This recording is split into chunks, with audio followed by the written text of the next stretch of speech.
Avery Lives. That was the password, typed into the encrypted USB found in the abandoned home of Vincent Hale, the now vanished medical director of Lake Crest General Hospital. Inside the drive, 3 folders, each more damning than the last. Folder 1, Patient Data. Dozens of files. Each patient had undergone routine cardiac surgery. Each had been administered VX-13, the unapproved trial drug. Each had died within 72 hours. But the most shocking part, the consent forms. Every single one had a forged signature. Typed, clean, identical. The patients had never agreed to the trial. They were test subjects without knowing it. Folder 2, Surveillance clips, hidden camera footage from inside the surgical research wing. One clip showed Dr. Samuel Avery arguing with Hale in the break room. "You're endangering lives," Avery had shouted. "If you don't pull the plug, I will." Hale's reply, "You're not walking away from this, Sam, not with what you know." That was dated April 8, 2022. One day before Avery disappeared. Another clip, grainy, time-stamped the night Avery vanished, showed a gurney being wheeled into Chamber 6 of the restricted research unit. The patient's face? Covered with a surgical drape, but the doctor pushing the gurney? Dr. Ellis Rand, Folder 3, the final file, a 2-minute audio recording. The voice was unmistakable.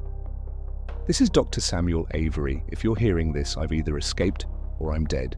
They're using VX-13 on post-op patients without consent. I tried to stop them, but they've made me disappear. Lana Drew is innocent. She's just a scapegoat. Please, expose them before more die." The audio cuts out abruptly.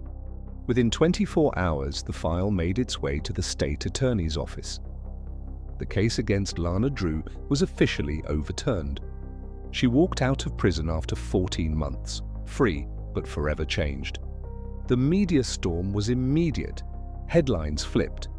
Wrongfully convicted, nurse framed in VX-13 scandal. Doctor, Avery's ghost haunts hospital, conspiracy. But the nightmare wasn't over. Because the moment Lana was freed, the threat started again. She moved to a safe house outside Tampa. New phone. New name.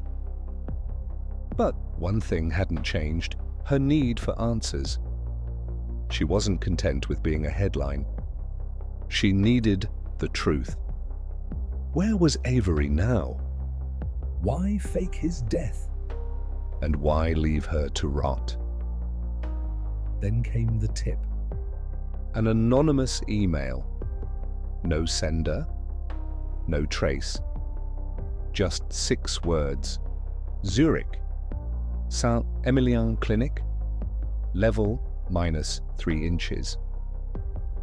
At first, it felt like bait, a trap. But Lana had come too far. With the help of her attorney and a private investigator, she flew to Switzerland under an assumed name. The Saint-Emilion Clinic was real, elite, remote, hidden in the Alps. She booked a consultation, got access to the facility, and at midnight she slipped into the elevator. Floor -3 didn't exist on the directory, but she remembered the email. She pressed the button 5 times in a specific sequence. It blinked, then descended. The basement was cold, sterile, lined with biometric doors and silent hallways. And in one locked glass room, bed number 4, she saw him. Dr. Samuel Avery, alive, hooked to machines, gaunt, sedated. She stared, frozen. He opened his eyes just for a second, whispered, "They kept me for trials." Security alarms blared. Lana ran. She barely made it out. But she had proof. A photo, a hospital band, Avery's file. Back in the US, a private investigator traced the clinic's ownership. Shell companies, fake directors, buried deep under medical research subsidiaries, but at the top, Vincent Hale. He was alive, and he had created a private black ops facility for illegal drug testing, offshore, untouchable. Avery wasn't killed. He was used, drugged, hooked to VX-13 and other compounds, his body studied like a lab rat. Lana took the evidence to Interpol. Raids were launched across 3 countries. The Zurich clinic was emptied by the time authorities arrived. Avery was gone again, but they found patient logs, flight manifests, and photos of Hale boarding a private jet just 2 days earlier. Destination unknown. As of today, VX-13 trials have been halted worldwide. Multiple high-level resignations are underway in the US Medical Board and Lake Crest General under federal investigation.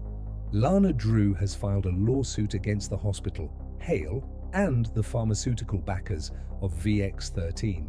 She's demanding over $20 million in damages, but more importantly, she's leading the charge for medical transparency. She's testified before Congress. She's started a foundation in Dr. Avery's name, because even now, she still believes he's alive. And he's not the only one who was silenced. Just 2 weeks ago, a package arrived at Lana's lawyer's office. No return address. Inside was a flash drive, 1 file, a selfie, taken in what appeared to be a remote island clinic. Standing in the background, Dr. Samuel Avery, thin but conscious, holding today's newspaper. And next to him, a second man in scrubs, face obscured, but the initials on the name badge, V.H. Vincent Hale. So what really happened? Did Avery go rogue to stop VX-13? Or was he always part of something bigger? Is Hale running a global medical black site, or is he the fall guy for an even larger system? And how many more victims are still out there? Hooked to machines? Silenced? Forgotten? We may never know. But one thing is certain. Lana Drew was never the killer. She was just the first person who got too close. And in the world of underground medicine, that's a death sentence.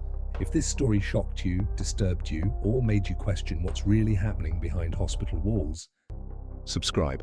Because this is just one story. And there are hundreds more. We'll be telling them one at a time. Right here. Where true crime meets the operating room. Until then, stay alert. Stay curious. Stay alive.